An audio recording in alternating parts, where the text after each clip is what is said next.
being here, Pleasure.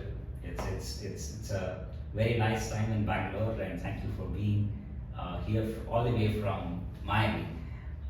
And here is with us, Dr. Professor Hari Natarajan, who is the Vice Dean of University of Miami's Herbert School of Business, and we are going to have a conversation about many interesting things. One of them, for sure, about employability and what does it mean for many of us Indian students when we think about our own careers. How should we look at employability? How does universities look at employability? And there's no better person to ask, Professor Hari Natarajan right away. Thank you, Shashi. Thank you for having me here. Bangalore indeed is wonderful. It's a great pleasure to be here. You asked about employability, and that's a very important question. Really, what you're looking for is a match between the supply side and the demand side. And the supply side, as I see it, is the students who are seeking jobs. The demand side is employers who want certain skills in their employees. So if you look at what employability means, what you want is a good match between the demand and the supply. And so for employers, there are functional technical skills. So if you're a business analyst, I need you to know regression. I need you to know certain types of machine learning algorithms. So you have certain standard technical skills. That's one part of it. The second part of it are the other attributes that you bring to work. How does that actually happen? You're not working in a silo in some office somewhere. You're actually interacting with people. You're not working in an environment that doesn't change. The outside environment and the skills that are required are rapidly evolving as well. So what you need then is someone who has very good critical problem solving skills. Now this is not specific to any function. You can use this in marketing as well as you use it in technology or elsewhere. What you need is someone who has a lot of grit and resilience. There's going to be lots of things that you don't get right the first time. Fall down 6 times, get up 7 times, get the job done. What you need is someone who is able to learn on a continuous basis. Any skill that you learn today is going to be obsolete 2-3 years from now, 5 years from now, whatever the shelf life for the skill is. So that means you are going to do the same thing in a different way 3 years from now. Are you able to adapt to this new environment? Now, on the one hand, if you look at how markets are evolving, there's greater technology, greater process automation, greater robotics that are involved. So the fear, of course, is that human capital will be devalued over time. But what it really means is, and this is something that is evidenced in the latest Future of Jobs report from the UN as well, is that it's not that these jobs are going away, these jobs are being replaced by a different kind of job. So what that means for an individual is that they have to constantly upskill and reskill to stay relevant in the market. From an employer standpoint, that's employability. That's the kind of person that I would want, who can constantly give me what I need to get the job done. Right. That's the way I would look at it. Fantastic. Very nice way to put it in terms of how the industry sees it and how you see from the lens of even the school on what you want to deliver for these companies that you work with. So I would love to understand, because from the Indian students' context, usually students are very mindful about the placements of any school that they evaluate. They want to make sure that they go to the best schools, and the way they measure best is not just about rankings, and probably less about rankings nowadays, but more about what am I going to do afterwards. So there is a lot of emphasis that gets placed on the school in their minds. Do you think they should look at it any differently? And if those are the evaluations that they are doing, what are the things that they should evaluate in a school? So, I think it's an excellent point, right? Historically, ranking has really been a signal for how the marketplace, which is employers, would view a school. And in turn, by association, the products of the school, which are the students. So if you went to XYZ top ranked school, then what you're essentially able to say is that I am of a certain caliber when you come out of the job market, that gets you better placements and so on. Now, you can do slightly better than that these days because most schools actually give you career outcomes. Ultimately, the objective of education, of course, is to gain knowledge. But in these types of programs, especially in graduate business programs, they're closely tied to career outcomes that happen at the end. So most schools would offer you statistics that tell you, I placed 94% of my students who graduated last year within the first 3 months of their graduation, and the average salary was, let's say, $65,000. Now these are credible pieces of information. This is actual real data, not some signal that you're inferring from a reputational ranking, right? Maybe XYZ top school did well historically, but they're in the decline. So if you go by rankings, you're not quite going to see that because it takes a while for the rankings to catch up to what the market already knows. Whereas here with outcomes, it's a clear signal. So from a student standpoint, yes, I would like to know where you are in terms of outcomes. But what you really want is a program that is closely tied with market needs. Right? So one of the things that I would like to understand as a student is, let's say I go into a master's in finance program.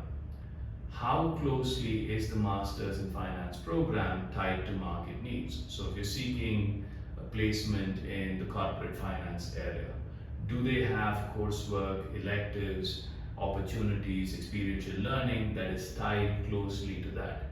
Because all of these are surrogates for what you're actually going to get as outcome, right? This is what is going to help you get the outcome. So it's not just a matter of knowing the outcome statistic, but understanding what your particular path through this program is going to be and how you're going to leverage it.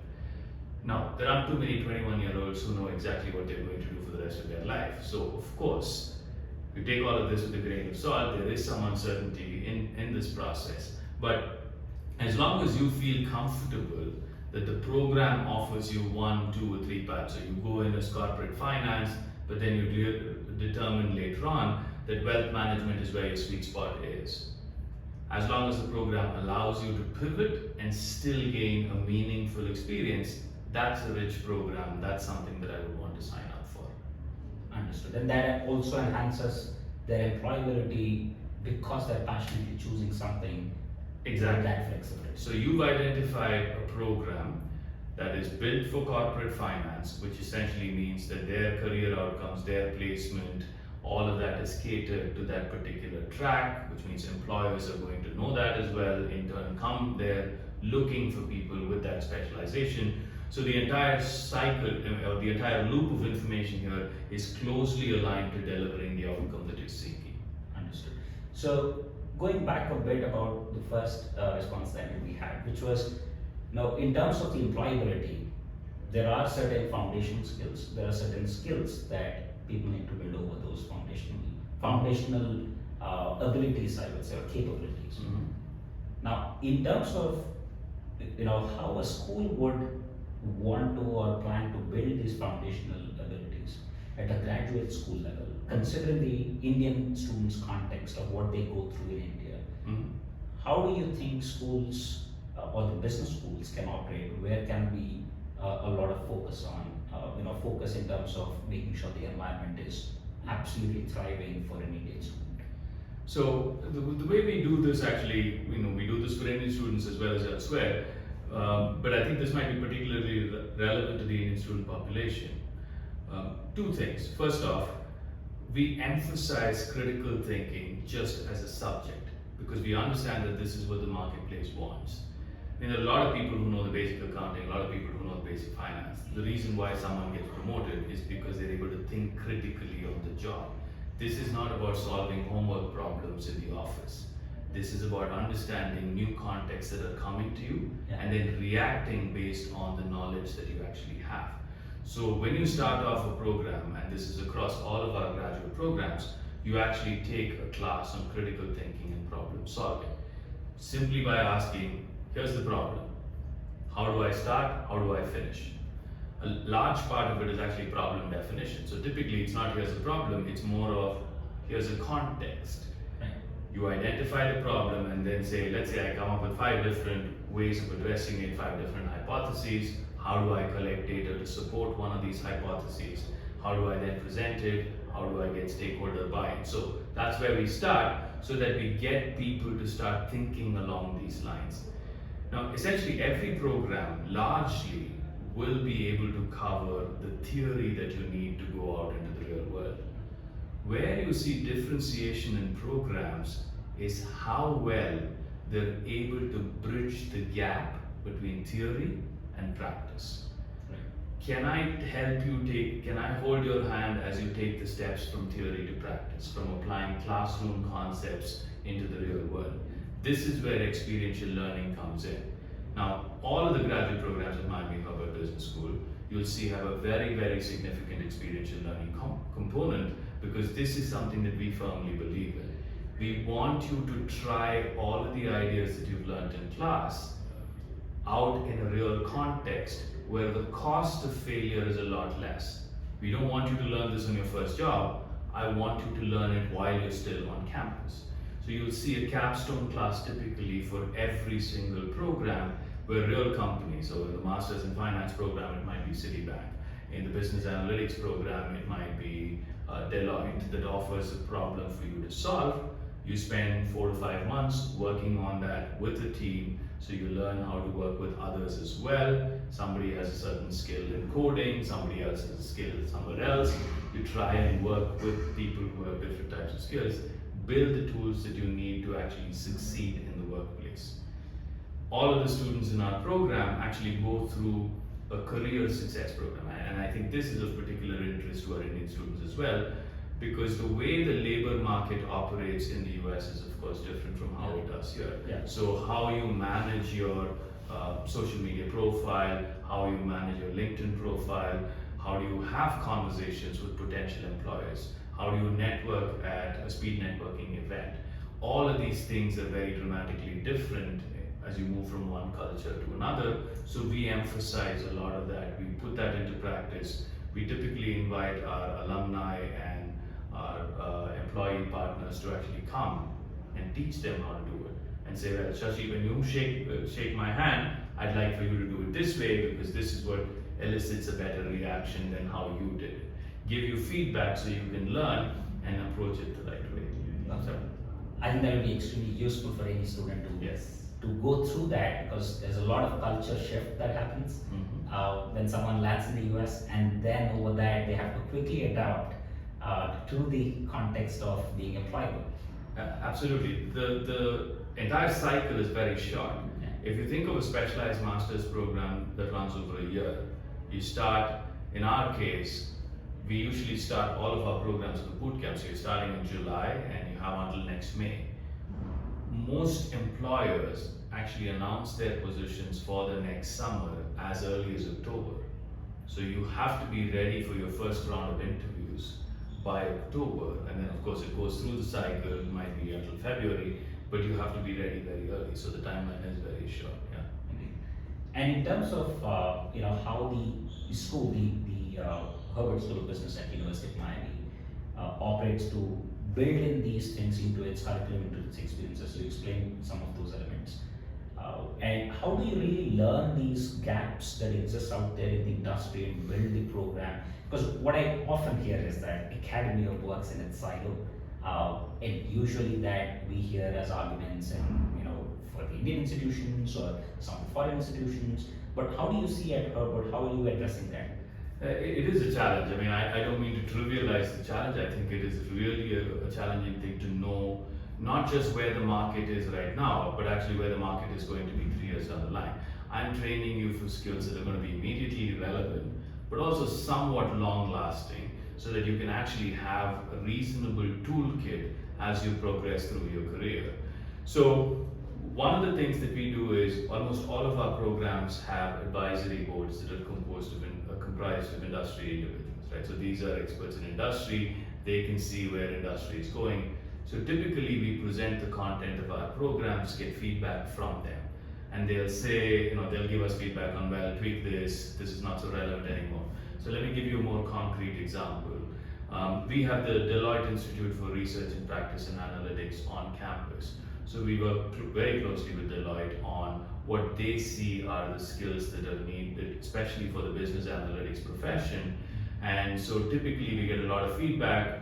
One of the things that we've been learning recently, for example, is that it's not just about knowing the algorithms and the coding, it's also about knowing the technologies that are going to facilitate the analytics and the coding, right? So learning about cloud technologies, learning about mobile, learning about all these platforms is becoming increasingly important, because you can't, knowing which algorithm fits where and how to do this also makes a lot of a difference. So we want to try and impart that as well. So we've now included a whole slew of courses that add this technology layer on top of our business analytics core, so the person can go into the market and leverage that.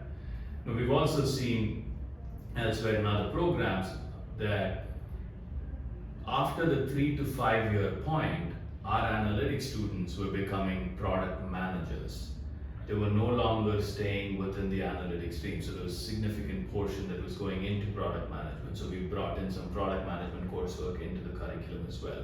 As electives, it's not required as a core, but this is something that we do constantly. So almost on an annual basis, we meet with our alumni, we meet with our employer partners to get feedback and then wind their way. So yes, we are elephants and we move slowly, but we do get the job done, especially in this regard, because otherwise it's very, very hard to place students. Yeah. And that's ultimately the driver of all of these things. Amazing. I think just reacting to that, I'm sitting here, running a small organization and trying to see how it fits.